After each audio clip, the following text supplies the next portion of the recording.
Sabona Mbogele, and welcome to the Km Talkshow with your host Kevin Makhosi. And it is always our culture to bring a brand that will help us fulfill our objective, which is to promote, entertain, and to educate. And today in the house we have Siphiwe Singeni. Welcome, Siphiwe. Thank you, sir. Could you please tell us who Siphiwe Singeni is? Oh man, Siphiwe Singeni, first of all, is a son. Yeah. He's a brother. He's a father. He's a friend, and a visionary, a creative, Yeah. and an ambitious guy, who wants to make a difference out there. And you've played quite a number of roles on different soapies, from being a gambler, a pastor, a blesser. Which has been like a challenge? Which role has been challenging to you on these roles? There's a couple actually, but then there was one that I played on the other channel. Yeah. I played an abusive husband, Yeah. but who later shows the abusiveness after he gets married. So and it turns out that he was a serial killer. So you had to transform from being this good guy into being this monster at the end of the day. But then it challenged me because it's something that I'm not. So I had to dig deep into finding the character and the type of person that That it needs. the role needed. Yeah, but then I managed to pull it off with research and then by looking, at other things that I'm not, the opposite side of me. Yeah. And which one has been your favorite? Wow, man! Because I've done commercials and I've done appeared on dramas and soapies. The recent one that I did, where I'm a father who wants to acknowledge her daughter back into his life because he made a mistake and he realized that by abandoning the daughter, he was creating that society of girls who do not have a father figure around. So even that one, because it was closer to home, because I've got girls, I've got kids who are girls as well. So, and I'm very close You with knew them. what it needed. Yeah, so I knew exactly what it needed. So it was my favorite because it was easy to play. And on the commercials, you did like with Temake. Yeah. Let's have a look. Do you have neck or shoulder pain? Yes, my neck hurts. Why not try Thermacare Heat Patch for targeted pain relief, providing real heat that penetrates deep, warming the muscle right where it hurts to relax and unlock tight muscles. So I can keep going. Thermacare, pain relief you can feel. And on that Temake advert, like, were there any pains that it helped you get rid of, like, in reality? At that moment when we were shooting the ad, there was no pain, but I could feel the heat of the patches because they've got a nice, comforting and a soothing heat, But at the later stage, because I do have the patches with me, I could feel and I could see, that it works. And there's an advert you did like with DSTV. Yeah. Let's just show the viewers at home. Maki! Tsime! Happy birthday, Temba. His name's John. John. They grow up so fast these days, eh?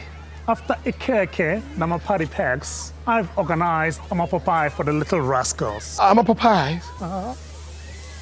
Ubuyaphi? Awazi ukuthi intwana zana nowadays zithanda ama-cartoons baba with an S njenge-DS. Ngiphila ngamabomu bijamba. Beka lezi zinto. Ama-levels. Pow! Come on, my children. Play. Kelly, where are you? Come here. Come play. Yeah? DSTV Access. Now ungayithola. Oh, la baba. Ama-levels. Yeah, so like you've worked with Kenneth Nkosi, a very interesting personality. What can you say, like, how is he? How was the experience?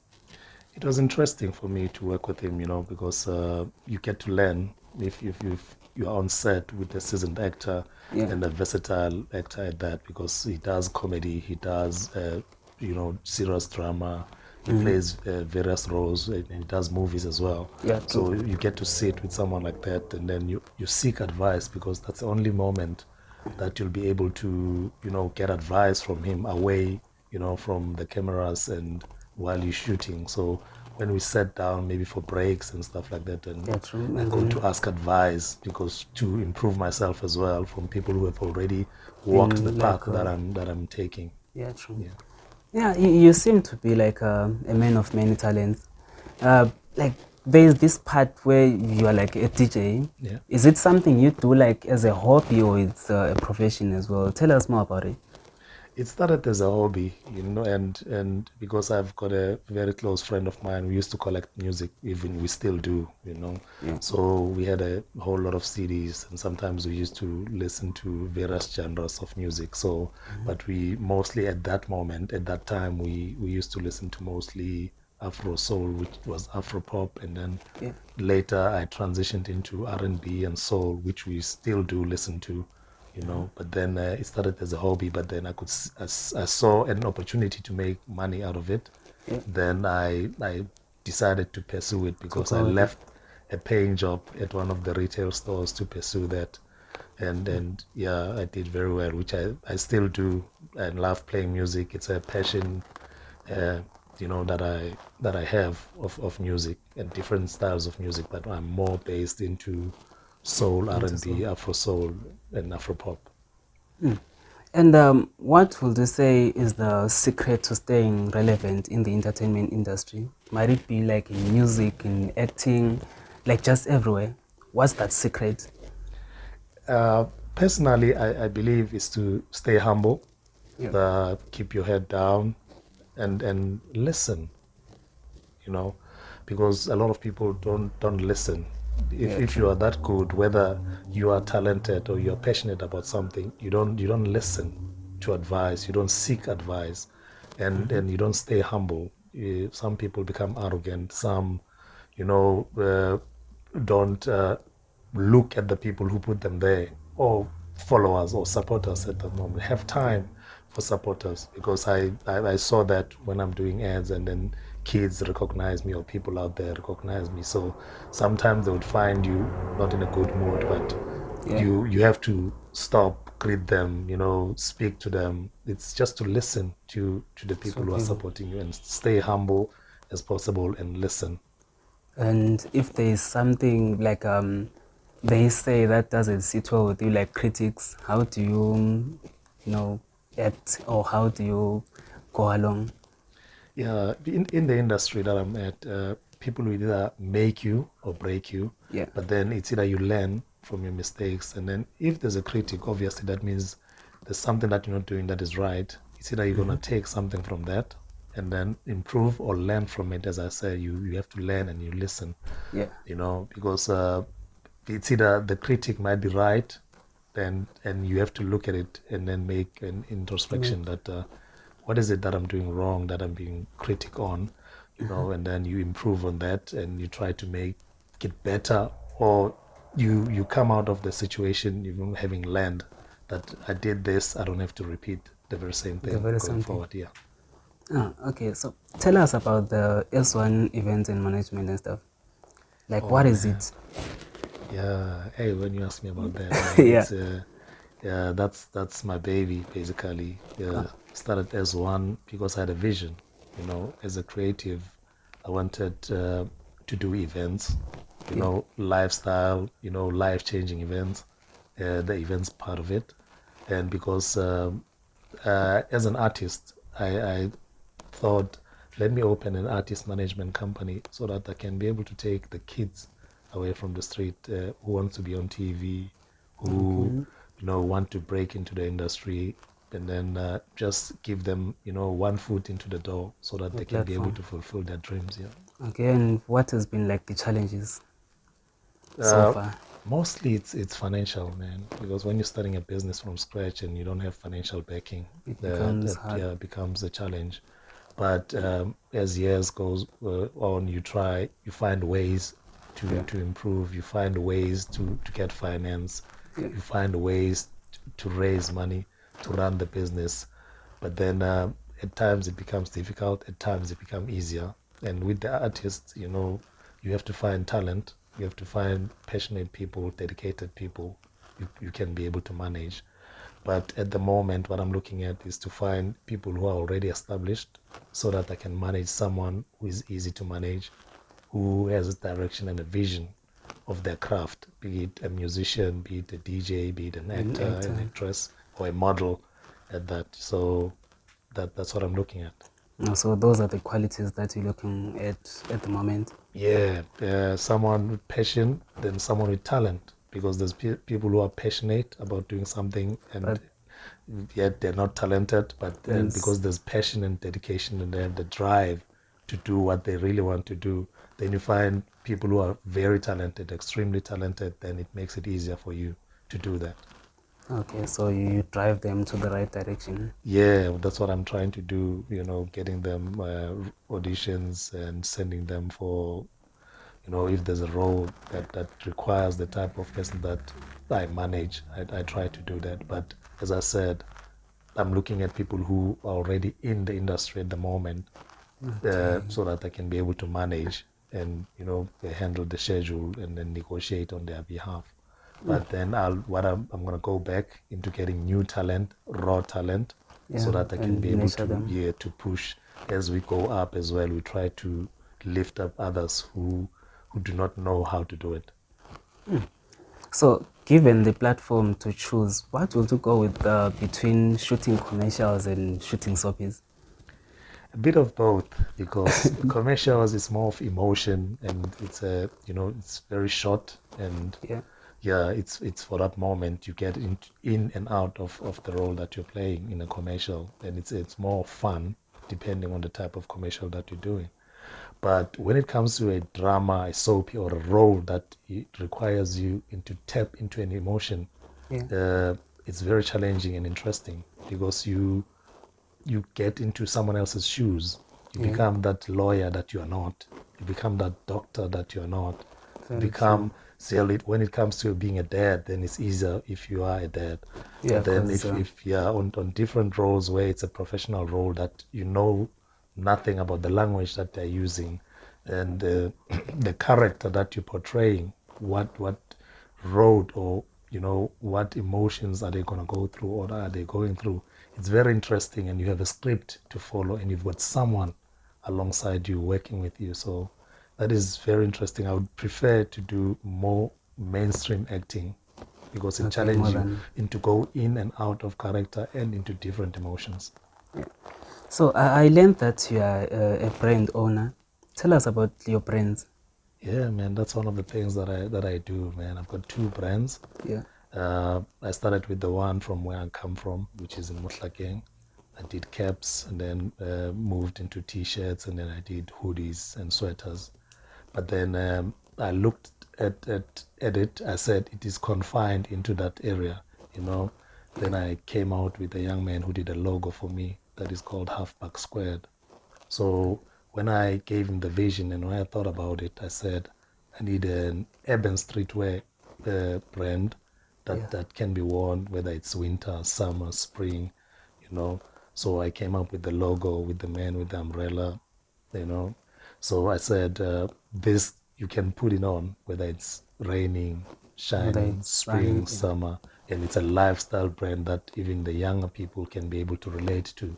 So I came up with the range of hoodies, sweaters, caps, winter beanies, and it's at the moment that's the one that is doing well, and I'm so passionate about it as well, because it's growing, as we go. So yeah. And where can people get hold of you or those products at the moment? How can they place their orders? Yeah, I'm currently promoting them via my social page, because I've got an Instagram page. Then on Instagram, it's Siphiwe_S1. And on Facebook, it's Siphiwe Singeni. And I've got an official page that is Siphiwe Singeni Official on Facebook. So I usually post them there, but I'm working on opening a page for both my brands so that people can follow through, and then those who are not nearer, you can be able to courier the stuff to them, because there's interest from people who are not closer to the area that I'm operating at. So I'm looking at expanding, maybe going around doing pop-up stores so that people can be able to see it up close and personal. And where do you see your brands maybe in the near coming future? Especially the Halfback Square, as I'm saying, Yeah. opening up a page where people can place orders, where people can order, then stuff can be couriered to them. And I was looking at first expanding into the Gauteng area, where when I'm opening up pop-up stores, people can order, then receive the stuff via a courier service that I'll choose. Yeah. And then maybe if I do open one store in Gauteng, and then I can be able to expand, in either 5 or 6 of the provinces within South Africa.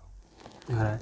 And you are the chairman of, is it EW, Gentlemen's Club? Yeah, man. And tell us, what does EW stand for, and what does the club as a whole represent or stand for? Yeah, EW Gentlemen's Club, it's East and West Gentlemen's Club, which I started with a very close friend of mine. We had a vision because we used to usually hang out on weekends together and with other guys that we know and other friends. So we said, how about we open a club where at least once a month, either at the last week of the month or first week of the month, we can come through, save money, and we are looking at that we are dads, we are fathers, we are uncles. So why can't we save money while we're chilling? And then when the year comes to an end, we can be able to distribute it amongst ourselves. We were trying to kill the culture of saying, January, it's very tough. Oh, yeah, So yeah, what that we belief. did, we said, let's save money, try to withdraw it, closer or the first week of January so that we can be able to provide for our kids when they go to school. We can be able to assist at our, various places at home. Yeah. And then we had another vision of if we have that club, we can have a burial society.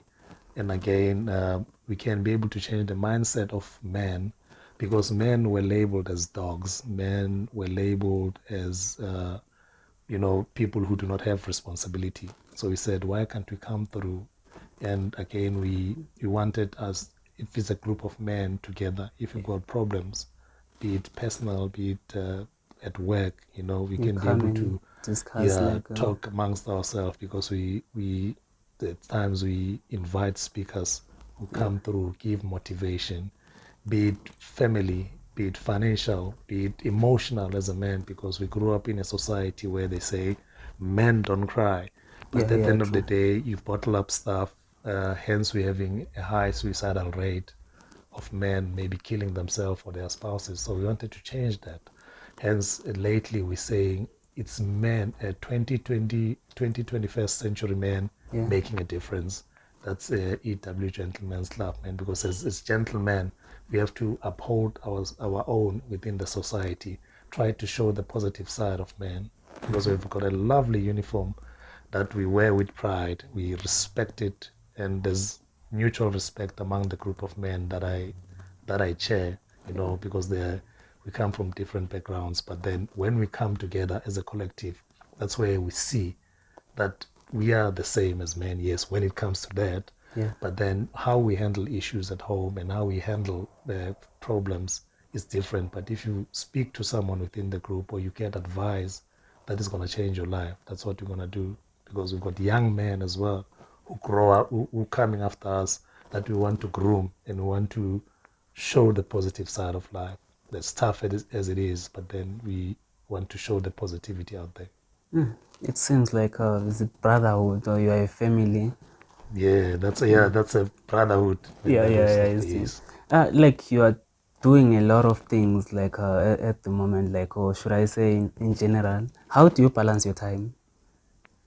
It's having time for each and everything that you do. As I said, passion and dedication into each and every role that you play in your life. Be it acting, I know I've got to go to an audition, I've got a shoot, I prepare according, because you've got a script, you get to learn your lines, you've got a character that you have to learn. If it's DJing, I prepare my CDs, I prepare my music accordingly before, so that I go there prepared. if it's EW Gentlemen's Club, I prepare my minutes, I prepare my notes. I know the type of people that I'll be addressing, knowing your audience and knowing what hat are you gonna put on at that moment. Yeah. Like there is this the McDonald's advert. Yeah. That was a masterpiece. Let's show viewers at home.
So tell us, how was the experience in creating that masterpiece?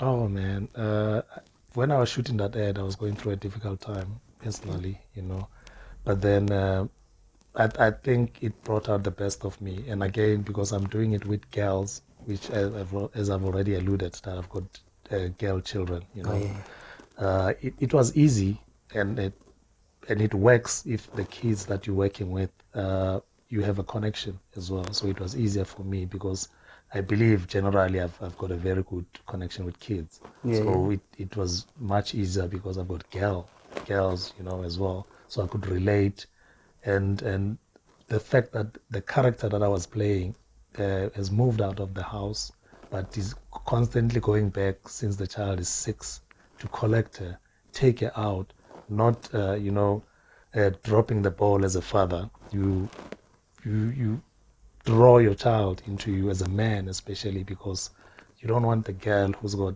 daddy issues, if I can put it that way. So I could relate it very well. She was 6, then she was 11, then she was 16. So even when I write the notes were written, it's something that is relatable out there. And something I'm very that proud of you it. are actually living in reality. Yeah, true. So like, where can people find Siphiwe Singeni? Well, as I said, on my social media handles, Facebook and on Instagram, and and on the street, man. Because if I'm around, there's people, and it melts my heart every time someone recognizes me. It's nice. It's a nice thing. On my social media on Facebook, Siphiwe Singeni, then the official page, and on Facebook, and then on Instagram as well. And lastly, are there any projects that maybe you're working on, people, like something that people can actually look out for at the moment? At the moment, there's nothing that I'm working on. I'm not contracted to any drama, soapy, but there are auditions. Hopefully something will come through, just people must watch the space. And soon maybe I'll be on the screen.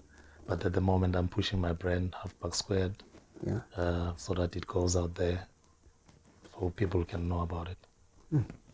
Thanks a lot for joining us. It's been like a pleasure having you on the show.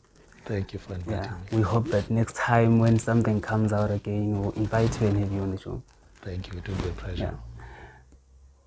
That was Siphiwe Singeni. You see, I love to call such people media houses because they house a lot of skill sets that work a lot in the media industry.